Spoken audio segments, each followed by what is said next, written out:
नमस्कार, मैं हूँ पॉलिटिक्स बाबा और ईरान और पाकिस्तान के जो वॉर चल रही है, एक दूसरे पर मिसाइल दाग रहे हैं, ईरान पाकिस्तान पर दाग रहा है और पाकिस्तान ईरान पर दाग रहा है। तो ये वॉर बहुत आगे बढ़ चुकी है और अब पाकिस्तान ने यह मैसेज दिया है कि इस्लामाबाद है, जो पाकिस्तान की राजधानी है, उसको हाई अलर्ट पे कर दिया गया है। क्योंकि पहले ईरान ने दागी थी मिसाइल, फिर पाकिस्तान ने। तो अब पाकिस्तान का ये कहना है कि ईरान कभी भी अटैक कर सकता है और भारी कर सकता है, इसलिए वह उसकी राजधानी है ना इस्लामाबाद, उसको हाई अलर्ट पर और सेना को भी हाई अलर्ट पर कर दिया कि हम किसी भी जो भी ईरान हमला करेगा उसका कार्रवाई जवाब उसको दिया जाएगा, कि ईरान को हमारे जो भी हमारे पाकिस्तान पर हमला करेगा उसको मुंह तोड़ जवाब दिया जाएगा। और ईरान भी क्लियर कर चुका है कि हम हमारी देश की सुरक्षा को कतई नज़रअंदाज नहीं करेंगे।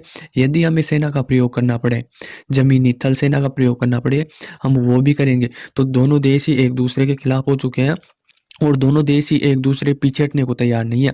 मतलब पाकिस्तान भी लगातार अटैक बोल रहा है और ईरान भी लगातार अटैक बोल रहा है। अब इन दोनों में से कौन हटेगा? ईरान ने पहले किस पर वो किया था? ईरान ने बोला था कि हम जैश अल अदल जो आतंकवादी संगठन है पाकिस्तान के बलूचिस्तान पे, उन पर अटैक किया था। फिर पाकिस्तान ने भी कर दिया, वह भी उनके ईरान के बलूचिस्तान पर किया था। और दोनों ने यही बोला है कि हम दोनों आतंकवादियों पे। अब इनमें कौन तो नागरिक है और कौन आतंकवादी है? दोनों ऐसे बोल रहे हैं हम भी आतंकवादियों पर किया अटैक, और पाकिस्तान भी बोल रहा है हम आतंकवादियों पर किया अटैक। तो ये दोनों ये करे, जबकि दोनों ने सूचना ये दी है कि आतंकवादी कोई नहीं मरा, कोई नागरिक जो आम नागरिक है वही मरे हैं, कुछ बच्चे की मौत हुई है। अभी ईरान पाकिस्तान ने स्ट्राइक की थी, उसमें ये सूचना दी थी ईरान ने कि हमारे 9 लोग मारे गए हैं, जिसमें 4-5 बच्चे हैं, 2 औरतें हैं और कुछ आदमी मारे गए हैं। अब आतंकवादियों पर स्ट्राइक की, पर आतंकवाद तो मरे ही नहीं। क्या पता ये दोनों ही देश सूचना गड़बड़ दे रहे हैं, क्योंकि सही सूचना कोई देता नहीं है। तो इस प्रकार से दोनों देशों के बीच में काफ़ी कॉन्फ्लिक्ट बढ़ चुकी है और यह वॉर क्या लंबी चलेगी, जैसे रशिया यूक्रेन की चल रही है, इतनी आगे तक चली जाएगी या इसे रोक दिया जाएगा, या फिर ये दोनों मिसाइलें दाग कर ही रुक जाएंगे, ये तो आने वाले टाइम पे ही पता चलेगा। पर हाल फिलहाल के टाइम में जो चल रहा है, भाई दोनों देश ही एक दूसरे के अगेंस्ट खड़े हैं और पीछे हटने को कोई राजी नहीं है। तो हो सकता है ये आगे बढ़ जाए, और आगे बढ़ने का कारण और भी है, इसके पीछे अमेरिका का पीछे लगा हुआ, पाकिस्तान के पीछे अमेरिका खड़ा है। तो अमेरिका चाहेगा कि ईरान को इसमें बिजी रखे, ताकि वह इजराइल और हमास का जो युद्ध हो रहा है उसमें ना जा पाए, ये पाकिस्तान और ईरान में ही बिजी रहे, दोनों बिजी हो जाए ना, तो वह आराम से लड़ सकते हैं। जबकि ये ईरान फ्री कर देगा ना, यदि युद्ध नहीं होगा तो ये फिर इजराइल से जाके उलझेगा। तो अमेरिका कभी नहीं चाहेगा कि ये पाकिस्तान से युद्ध ना हो और ये इससे जल्दी सुलझाला हो जाए, मतलब सुलझ जाए, जो भी मैटर हुआ है यहाँ पे बातचीत हो जाए। तो अमेरिका तो कभी नहीं चाहेगा, और अमेरिका नहीं चाहेगा तो ये हो भी नहीं पाएगा। तो ये युद्ध तो मेरे को लगता है, और जो हालात बन रहे हैं उसके हिसाब से ये बहुत आगे तक जाएगा। क्या पता 1 महीने तक खिंच जाए, ये ऐसी सुर्खियाँ बन रही है। अब देखो यूएनएससी संयुक्त राष्ट्र संघ का भी ये कहना है कि ये वॉर चल रही है, दोनों देश ही आपस में सुलझा लो, तनाव ना बढ़ाए, क्योंकि इससे विश्व का ही नुकसान होगा और आप दोनों देशों का ज़्यादा नुकसान होगा। अब ये तो यूएनएससी की बात हो गई भाई, आप दोनों देश बैठ के टेबल पे बातचीत करके, टॉक करके सुलझा लो। पर यूएनएससी की आप जानते हो कितना चलती है, कितना नहीं चलती है, क्योंकि जो राज करता है यूएनएससी पे वो अमेरिका करता है, और अमेरिका कभी नहीं चाहेगा, मैं आपको बता ही दिया भाई, ये मैटर है। यदि ईरान को यहाँ पर छोड़ दिया जाएगा तो इजराइल को जाकर उलझेगा, और लाल सागर में जो हुती रेबल्स अटैक कर रहे हैं उनमें ये बिजी हो जाएगा। तो यह उलझा कर ही रखेगा 100%, अमेरिका कभी नहीं चाहेगा। और उन्होंने बयान भी दिया है, कि जो बयान दिया ना वह भी एक उसके खिलाफ ही दिया, ईरान के खिलाफ, और पाकिस्तान के सपोर्ट में ही दिया। जबकि अमेरिका किधर भी घूम जाता है, अमेरिका का कोई वो नहीं है। अब देखो ईरान जो इस पर स्ट्राइक किया था ना पाकिस्तान पर, उनका ये कहना था कि जो 4 साल पहले अमेरिका ने उनके सेना प्रमुख को मार दिया था, कासिम सुलेमानी का, उसको 4 साल हो गए थे। तो उसके 4 साल की जो मरे हुए थे, हमारी बरसी बोलते हैं या उनके क्या बोलते हैं, तो उसकी 4 साल की मौत के बाद उसका शोक मनाया जा रहा था। तो पब्लिक इकट्ठी हुई थी, तो वहाँ पर ईरान में कुछ बम अपने शरीर के बांध के आए और वहाँ पर ब्लास्ट कर दिया, आत्मघाती ब्लास्ट कर दिया। तो ईरान के 100 लोग मारे गए हैं।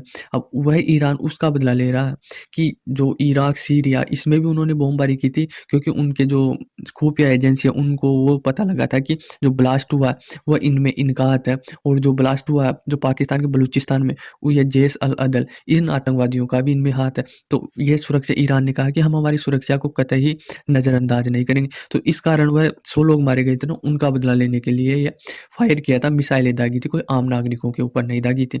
अब आतंकवादी यदि पाकिस्तान पाल लेगा तो उसको तो मरना ही पड़ेगा, चाहे वो पाकिस्तान में हो, चाहे वह इंटरनेशनल सीमा में कहीं भी हो। ये अमेरिका भी करता है, ये भारत भी करता है, और ये सारे देश करते हैं। यदि हमारे मतलब वो है देखो मैं पाकिस्तान का बता देता हूँ, फिर भारत व अमेरिका, चाइना का बताऊँगा। तो अब ये है ना, पाकिस्तान आतंकवादी पालता है और ये सेना से तो डायरेक्ट लड़ते नहीं हैं। भाई सेना टू सेना लड़े, भाई पाकिस्तान की सेना ईरान की सेना से लड़े, ऐसा तो होगा नहीं क्योंकि इंटरनेशनल दबाव आ जाएगा। तो पाकिस्तान की सेना ऐसे ही आतंकवादी तैयार करती है और एक देश के पीछे लगा देती है। तो ईरान इन आतंकवादी समूहों से परेशान होकर इन पे मिसाइल टारगेट किया था। तो अब ये दोनों देश ही मतलब ऐसे मान रहे हैं कि हमारी जो टेरिटरी है ना इंटरनेशनल, उसका उल्लंघन हुआ है, इंटरनेशनल कानून का उल्लंघन हुआ, तो ये दोनों ये लड़ गए। अब देखो अमेरिका की बात बताऊँ, अमेरिका ने बयान दिया है कि ये गलत किया है ईरान ने पाकिस्तान की इंटरनेशनल टेरिटरी यानी सीमा में मिसाइलें दागकर। ऐसे कोई नहीं कर सकता, ये इसकी सज़ा भरनी पड़ेगी ईरान को। अब मैं अमेरिका का एग्ज़ाम्पल दूँ कि अमेरिका में ट्विन टावर उड़ाया था, है ना? अफ़गानिस्तान के वो क्या पता क्या नाम है उस आतंकवादी का, तो उन्होंने 20 साल तक अफ़गानिस्तान में निकाले थे और एक-एक आतंकवादी को मारा था और एयर स्ट्राइक किया था। और कभी भी अमेरिका पे कोई भी वो करता, अभी लेटेस्ट उदाहरण देख लो, अमेरिका की जहाज पर हूथी रिबल्स ने वो किया है, अटैक किया था, तो यमन में बम बरसा दिया। तो अब उसके बयान से ये नहीं होगा कि अमेरिका नहीं बरसा रहा है कि दूसरे के देश में जाके, दूसरी टेरिटरी में जाके बम नहीं बरसा रहा, मिसाइलें नहीं दाग रहा, क्योंकि अमेरिका अपने देश के नागरिकों और अपने देश की सुरक्षा को पहले रखता है। यदि उसकी छेड़छाड़ करता है तो वो मारता है। भारत में हमारी सर्जिकल स्ट्राइक देख लो, पाकिस्तान के आतंकवादी आए भारत में, तो हम पाकिस्तान में घुस के मार के आए, क्योंकि हम कतई बर्दाश्त नहीं करेंगे। पाकिस्तान पालेगा तो पाकिस्तान में मारेंगे, इंटरनेशनल कानून और टेरिटरी कुछ नहीं करेगी अगर ऐसे वो करेंगे, पालेंगे तो आप। तो ऐसा ही ईरान ने किया था, पर देखो अब ईरान पे उल्टा पटक दिया अमेरिका ने। भाई ऐसा नहीं कर सकते, क्यों नहीं कर सकते?